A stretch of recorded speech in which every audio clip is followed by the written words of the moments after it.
Assalamualaikum warahmatullahi wabarakatuh. Waalaikumsalam warahmatullahi wabarakatuh. Selamat siang semuanya. Siang ini kita berkesempatan untuk melaksanakan podcast dengan narasumber langsung dari Bang Atur. Untuk tema siang ini kita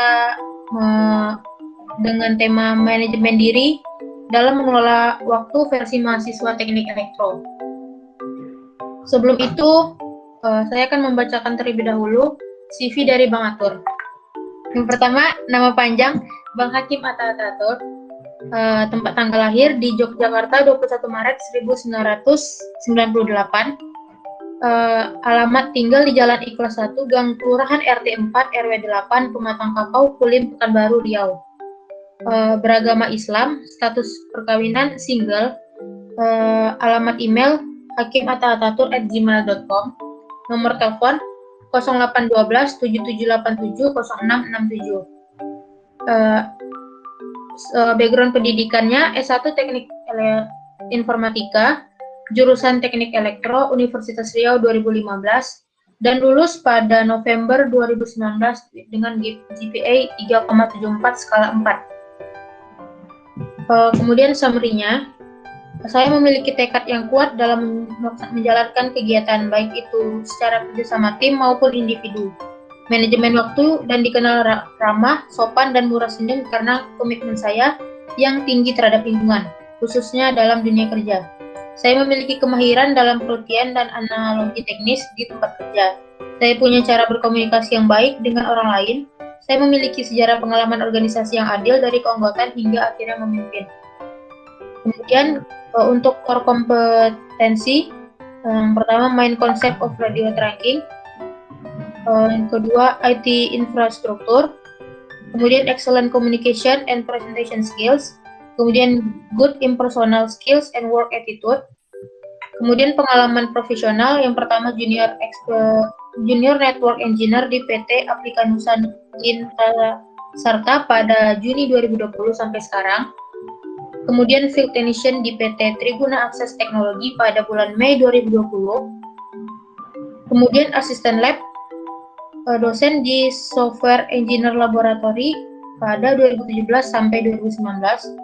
Kemudian asisten dosen laboratorium di Komputer dan Network Laboratory. Kemudian field technician di PT Alga Jaya Solusi pada bulan Januari sampai Februari 2018. Kemudian field technician di PT Mora Riau pada bulan Januari sampai April 2014. Kemudian customer service di PT Telkom Speed Indonesia pada bulan September sampai Desember 2013. Kemudian penghargaan yang pernah diraih, yang pertama Bujang 4 Kota Pekanbaru 2019. Kemudian berpartisipasi pada KKN Nasional 2018 oleh Kemenristek Dikti. Kemudian Tourism Guide Halal Riau 2019 sampai 2020. Kemudian Guidance of Independence Flag Workforce di 2018 di Provinsi Lampung. Kemudian skills yang dimiliki, radio tracking di khusus configuration and installation. Kemudian Microsoft Office, khususnya Microsoft Word, Microsoft Excel, dan PowerPoint. Kemudian router and switch di Mikrotik, Cisco, Fortinet, dan Riscom. Kemudian beasiswa yang pernah diraih Bank Indonesia pada 2017. Kemudian PTPN 5 pada 2018. Kemudian untuk pengalaman organisasi, Vice Leader of HSFCI Pekanbaru pada 2018 sampai 2019. Kemudian Staff Minister Witin di BEM Universitas Riau pada 2017 sampai 2019. Kemudian Staff Public Relation External Division di BEM FT Unri pada 2016 sampai 2017. Kemudian Staf Departemen Kaderisasi di Himatro FT Unri. Kemudian Head of Institutional Youth Legislator di DPM FT Unri 2015 sampai 2016. Kemudian Staff Portal Division Islamic Student Activity Unit di 2015 sampai 2016. Untuk sertifikat yang pernah diraih, Cisco Sertifikat di CCNA 200-301 pada Januari 2021, kemudian CCNA V7 pada November 2020, kemudian Programmer pada Oktober 2020, kemudian Junior Office Operator pada Oktober 2020, kemudian Helpdesk Network Device Agustus 2020, kemudian Sertifikat Mikrotik, Certificate Network Associate atau MTCNA pada Maret 2020, kemudian Network Administrator pada September 2019, dan yang terakhir itu Sertifikat TOEFL pada November 2017. Papernya itu final project dengan judul Optimization of Access Point Lying on Wi-Fi Network Using Simulated Tunneling Method in the Faculty of Engineering, Riau University. Personality, accept responsibility, get teamwork, and control emotion, humble and social life. Hobbies and interest, football, touring, and traveling. Mungkin itu CV dari Bang Ator yang saya bacakan. Selanjutnya kita serahkan kepada moderator oleh Bang Rio Fenik dan Dimas Abian. Kepadanya saya persilahkan. Baik, terima kasih. Sebelum jauh ini Bang, saya mau bertanya apa kegiatan sekarang Bang? Gimana? Apa kegiatan sekarang Bang? Kegiatan sekarang Iya. sih masih banyak ya, aktivitas masih kerja. Tapi walaupun kondisi WFH kan masih, karena tipikalnya abang di project ya, di project manager. Jadi beberapa project yang harus diselesaikan ya udah harus ke lapangan lah. Karena kebetulan minggu ini, Jumat kemarin baru pulang juga dari Dumai. Makanya minta Sabtu atau Minggu gitu kan. Jaga-jaga biar aman Minggu lah gitu. Dapatnya Sabtu masih bisa. Saya akan masuk ke sesuai dengan judul atau temanya tadi Bang. Jadi saya ingin bertanya Bang, apa hal-hal yang harus dilakukan untuk memanajemen waktu Bang? Manajemen waktu? Iya Bang. Sebenarnya kalau bahas manajemen waktu itu adalah skala prioritas kita gitu. Kenapa? Sama hal yang pernah mungkin Abang sampaikan ya, dimanapun kita itu jangan pernah bandingkan kedua hal itu menjadi ada yang penting dan tidak penting. Anggap semuanya itu penting. Kenapa? Contoh gini, kalau agama itu pasti nomor satu ya, jangan dikesampingkan gitu kan, itu nggak bisa dibandingkan sama sekali. Yang bisa disampingkan adalah akademik, kalau kalian kuliah itu adalah akademik dan organisasi gitu ya. Nah, kalau manajemen waktu, kalau teman-teman yang misalnya dari luar daerah pasti ngekos gitu kan, dan yang tinggal yang di Pekanbaru pasti ya pulang pergi. Dan abang adalah salah satu anak yang kala itu tinggal di Pekanbaru dan rumahnya cukup jauh gitu. Cara manajemen waktu yang dari abang adalah, walaupun abang tinggal di Pekanbaru, tapi abang jarang pulang ke rumah. Karena apa? Waktu-waktu yang abang ada di selama Universitas Riau, itu abang gunakan seefektif mungkin. Jadi tidak ada waktu yang hanya habis kita ketika hanya ya kuliah gitu. Jadi tidak hanya kuliah ataupun organisasi saja, jadi nggak monoton. Misalnya nih pagi ya kan, kita jadwal siang, pagi kita organisasi, siang kita masuk kuliah, sorenya ngapain lagi? Organisasi lagi. Jadi balance, tidak ada yang satupun yang hanya satu yang ditujukan. Dan manajemen waktu yang terpenting ya hal-hal yang kita rasa bahwasanya ini urgensi yang harus kita selesaikan itu juga harus terfokus pada hal-hal yang kita inginkan, seperti itu. Baik Bang. Ini di mana nih? Rumah? Iya Bang. Iya Bang. Rumahnya di mana? Rumahnya di mana? Di Rokan Hilir Bang. Balam, Bukan Batu. Jadi di Balam ya? Iya Bang. Ya salah Bang. Kita kan sedang pandemi, jadi di rumah semua. Masih daring ya? Iya Bang. Oke Bang, saya ingin bertanya lagi Bang. Iya. Perlu tidak kita membuat jadwal untuk hari esoknya Bang? Misalnya kita jadwal hari esok? Iya Bang. Penting. Kenapa? Ya, itu sangat penting. Jadi gini, sebelum kita menjalani hari sebelumnya itu kita harus plan. Paginya kita mau ngapain, setelahnya itu mau ngapain. Sama seperti kita menjalani perkuliahan gitu kan. Situ udah ada tuh jadwal. Senin sampai Jumat mata kuliahnya ini. Begitu juga kita menjalani tiap hari. Jadi paginya kita mau ngapain, siangnya mau ngapain, malamnya mau ngapain. Sampai dari pagi pun hingga ke pagi, malam pagi itu harus udah ada. Jadi jangan sampai ada state waktu yang kosong. Kalau kosong bisa kalian pakai untuk apa? Istirahat, untuk main. Tapi jangan sampaikan bermain itu lebih monoton daripada hal-hal yang kita utamakan.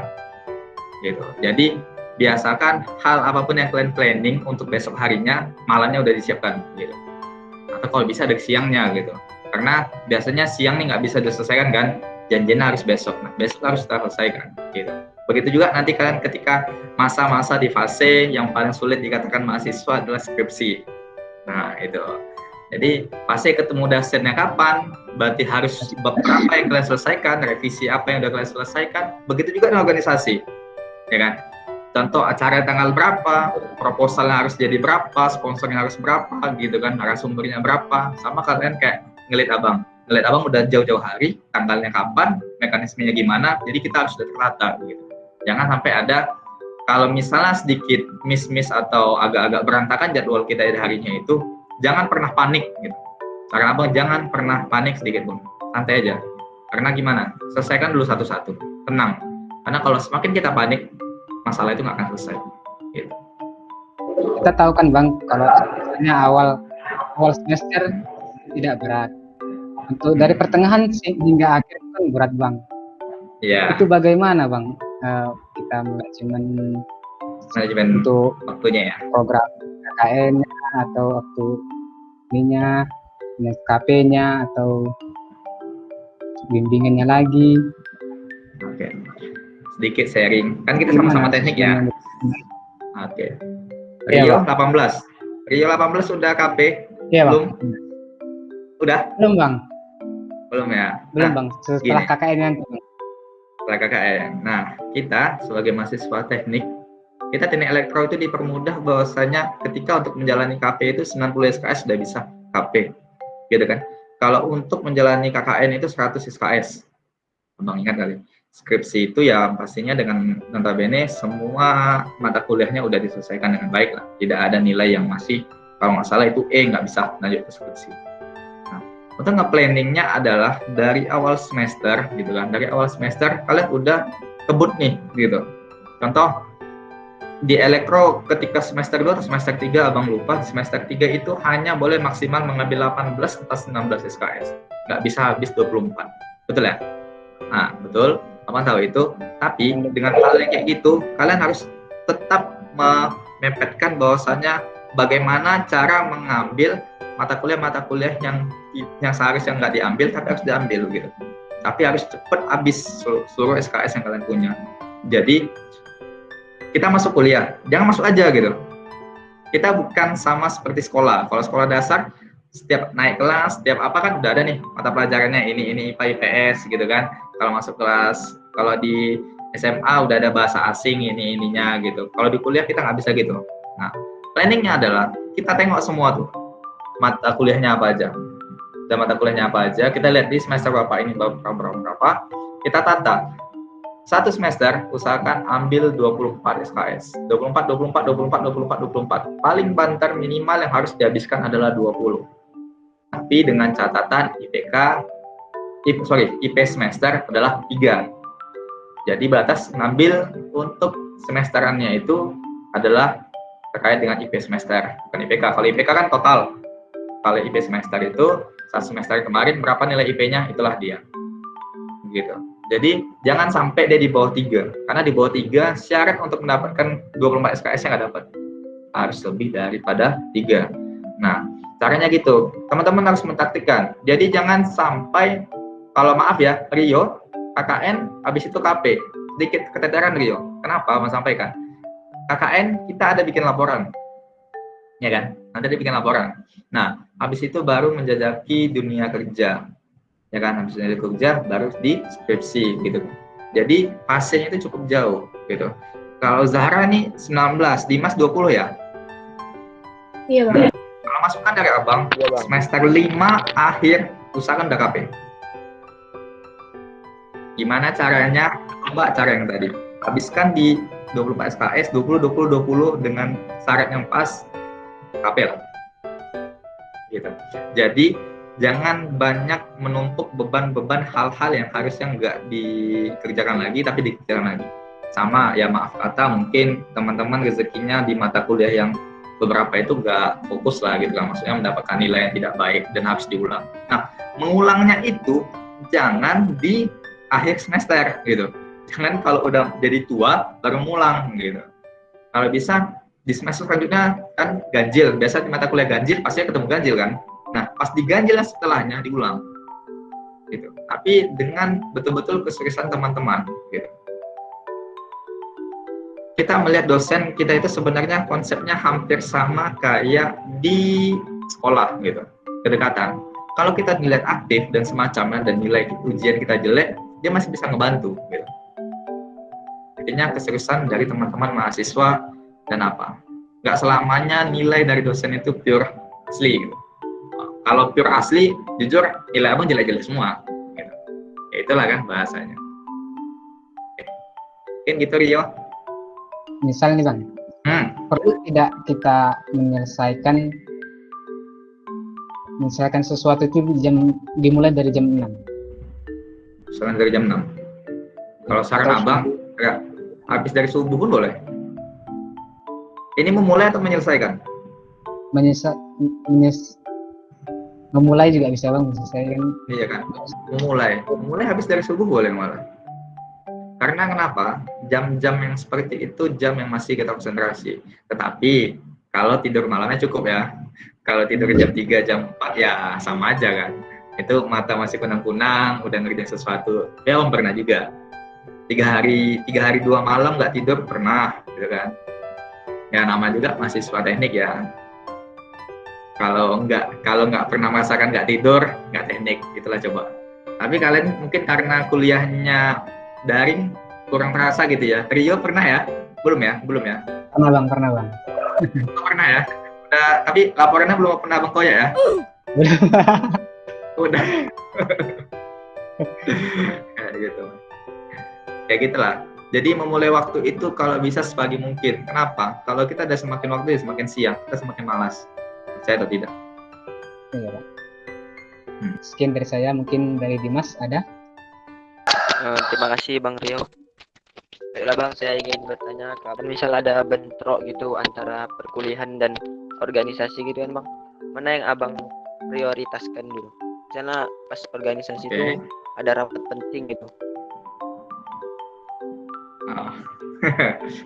Ini gimana ya? Kalau sharing sih sharing pengalaman bisa, tapi antara patut ditiru dan tidak ditiru gitu. Jadi gini, Abang sering cukup mengalami posisi seperti itu karena di tingkat organisasi Abang cukup banyak ya ketika itu, apalagi di BEM Universitas agendanya kan nggak bisa disesuaikan sama fakultas, cukup banyak agendanya. Jadi sebenarnya Abang lebih, hal yang pertama Abang lakukan adalah memang pure masuk ke kelas gitu ya, masuk ke kelas. Yang kedua, Abang masuk ke kelas dengan telat, tapi tetap menjalankan organisasi. Yang ketiga adalah Abang belak-belakan jujur dengan dosennya. Gitu. Tapi kita lihat dulu, dosen yang ini yang bisa dilihat itu seperti apa gitu. Bisa nggak dengan kejujuran kita itu menjelaskan bahwasanya amanah kita di agenda tersebut itu cukup besar gitu kan. Kontribusi kita di sana sangat diperlukan dan tanggung jawab kita cukup besar. Karena di jurusan sendiri Abang tahu ya, gimana pun aktivitas kita ya kita didukung. Alhamdulillah memang Abang sudah nyoba ketika Abang di agenda Bujang Dara ya. Bujang Dara kala itu Abang mau seminar proposal, Abang bisa ngeset waktu yang di waktu Abang kosong gitu.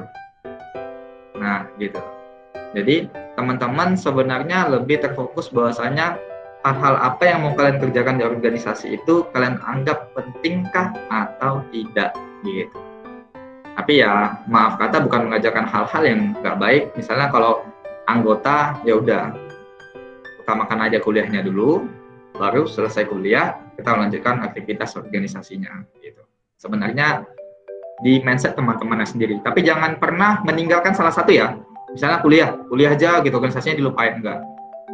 Organisasinya diikutin, kuliahnya ditinggalin, nggak bisa. Kita harus tetap balance gitu. Jadi contoh misalnya pagi kuliah jam 8, teman-teman organisasi tanggung jawab dari perlengkapan nih. Perlengkapan tahu kan, capek kan? Nah, perlengkapan. Nah, caranya kalian pagi-pagi udah harus menyiapkan apa-apa aja harus yang disiapkan.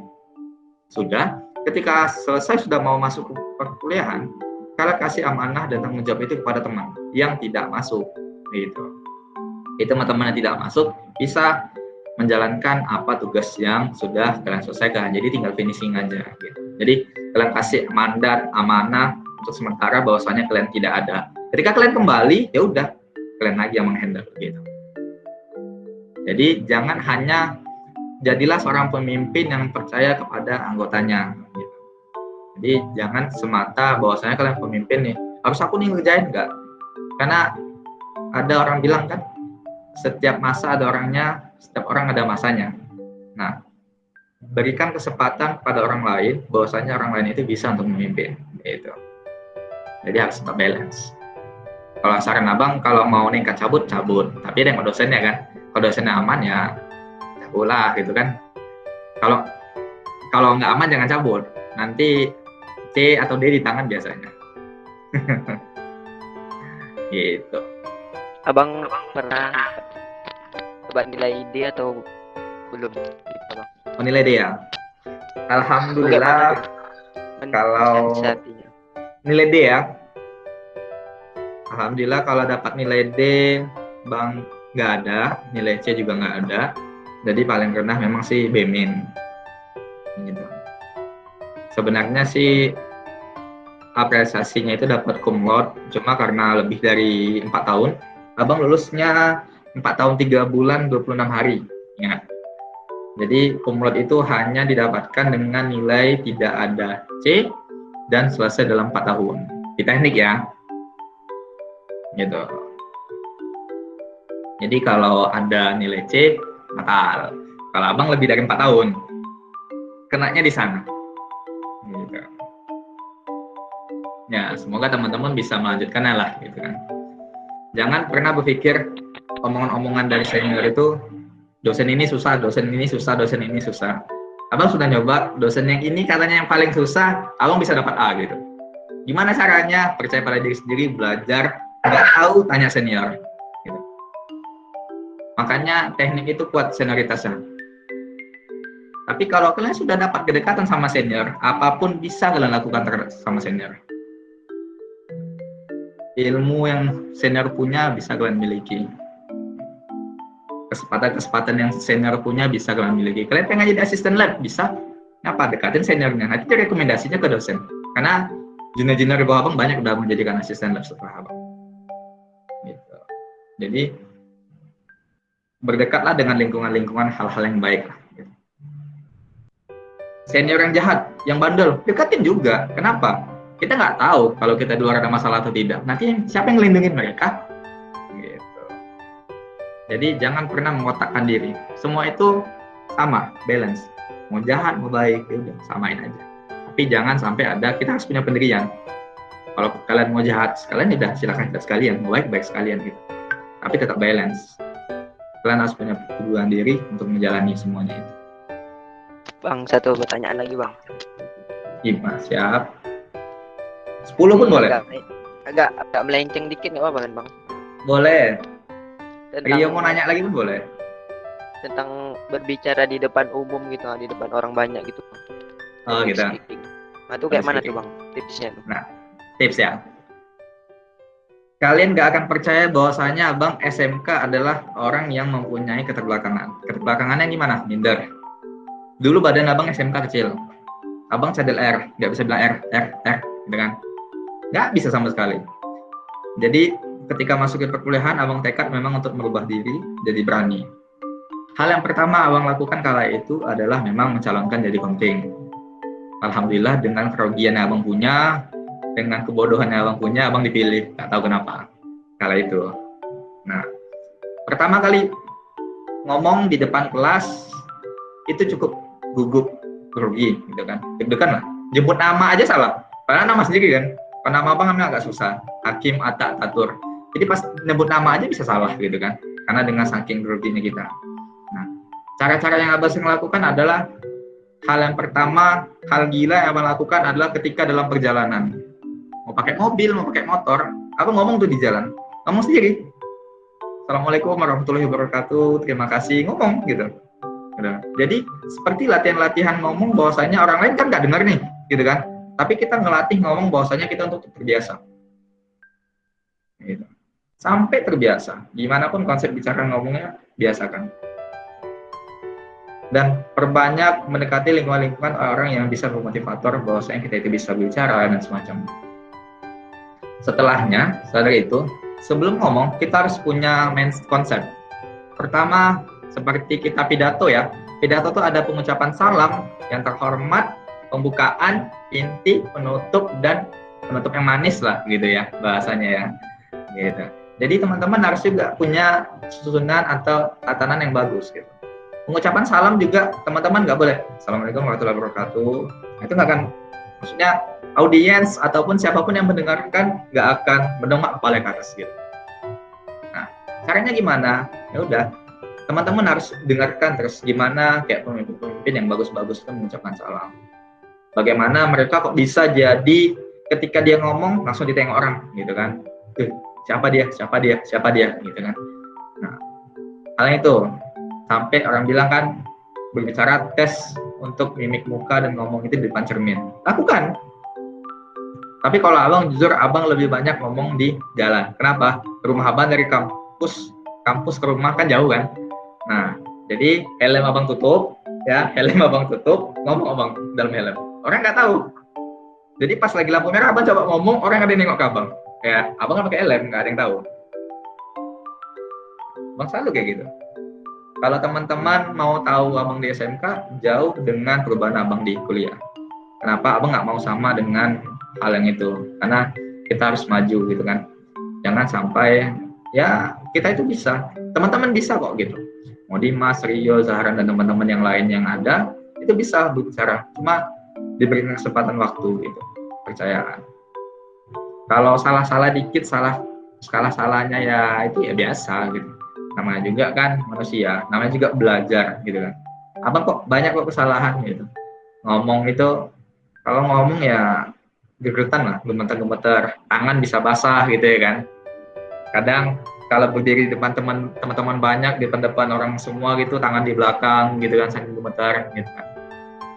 Dan juga ketika teman-teman ngomong, kalian tuh harus punya motivasi bahwasanya hal yang kalian sampaikan itu bermanfaat untuk orang lain. Gitu.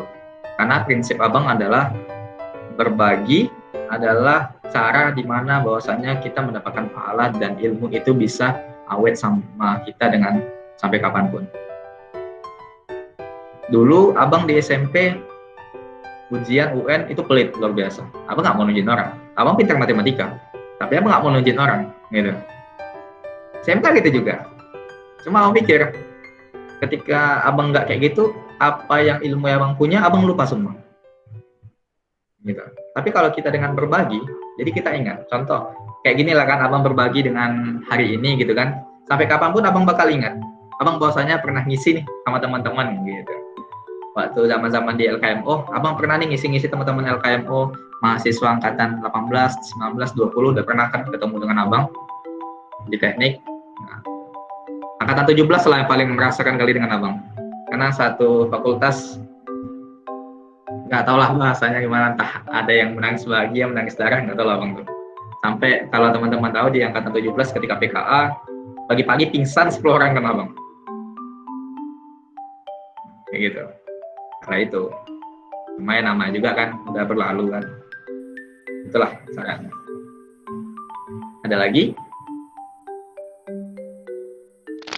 Terakhir lah Bang, tips menjadi orang sukses. Tips menjadi orang sukses. Tips menjadi orang sukses. Ya. Tips menjadi orang sukses ya. Abang nggak bisa jawabnya. Kenapa? Abang belum bisa dikatakan sukses juga. Abang masih berproses. Cuma satu hal yang harus teman-teman dan kita yakini bahwasanya sukses itu sudah ada di tangan kita masing-masing, dan bagaimana kita hanya untuk menjalaninya lagi. Tergantung kitanya. Teman-teman mau mencobanya atau tidak, itu di tangan teman-teman. Gitu. Jadi semuanya itu tergantung kita. Kalau kita yakin bahwa kita berhasil, insya Allah berhasil gitu. Jadi sama kayak kita memasuki satu hal gitu kan, satu posisi. Contoh teman-teman mau nyalon jadi ini, mau jalan itu, teman-teman berpikir, aku nggak terkenal nih, aku nggak ini, aku nggak punya kemampuan. Nah, hal-hal yang kayak gitu yang harus dihilangkan. Minder, hal-hal yang ketidakyakinan dengan diri masing-masing, jauhkan. Yakinkanlah diri kalian bahwasanya itu kalian bisa. Kalau yakin bahwa diri kalian bisa, ya namanya rezeki sudah di tangan yang di atas, insya Allah memang rezeki itu nggak akan kemana, pasti udah untuk kita gitu. Tapi jangan pernah berpikir bahwasanya kok aku udah berusaha terus tapi kok nggak dapat nih gitu kan, kok nggak dapat nih rezekinya sama aku gitu. Nah, teman-teman jangan berpikir kayak gitu, karena itu mungkin belum waktunya gitu. Pasti ada nanti waktunya teman-teman mendapatkannya itu semua. Terima kasih Bang. Siap. Kembalikan ke MC-nya. Yes. Terima kasih banyak kepada Bang Atur. Ya. Sekarang mau nanya? Enggak. Oh, enggak? Enggak. Mungkin sekian kegiatan podcast kita pada siang ini. Apabila ada salah kata atau ada salah pertanyaan atau yang kurang menyenangkan, kami mohon maaf. Terima kasih banyak kepada Pak Mengatur. Assalamualaikum warahmatullahi wabarakatuh. Waalaikumsalam warahmatullahi wabarakatuh.